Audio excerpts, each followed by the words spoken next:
अनेक दिवस उन्हामध्ये काम केल्यामुळे शरीराने स्वतःच्या ताकदीपेक्षा जास्त उष्मा शोषून घेतली की हायपोथर्मिया म्हणजे अतिउच्च तापमानाचा आजार होतो।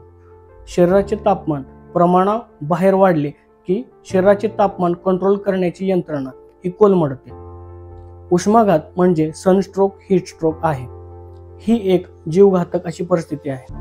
उन्हात खूप वेळ काम केल्याने, खूप जास्त व्यायाम केल्याने, शरीराला खूप घाम आल्यामुळे शरीरातील तरल पदार्थ व पाण्याची कमतरता होते, तसेच क्षाराचे प्रमाणही कमी होते।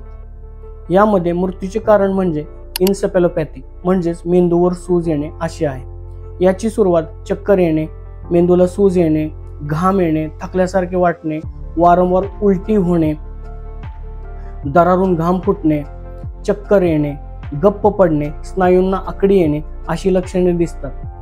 जास्त तापमानामुळे शरीरातील अवयव निकामी होण्यास सुरुवात होते। उष्माघात प्रामुख्याने अर्भक, लहान मुले, वयोवृद्ध, दीर्घ आजारी, मद्यप्राशन करणारे यामध्ये आढळतो। तसेच उच्च रक्तदाब, लठ्ठपणा, किडनीचे आजार, हृदयाचे विकार आणि मधुमेह असलेल्या व्यक्तींना सहज उष्माघात होऊ शकतो। त्यामुळे या उन्हाळ्यात स्वतःची काळजी घ्या।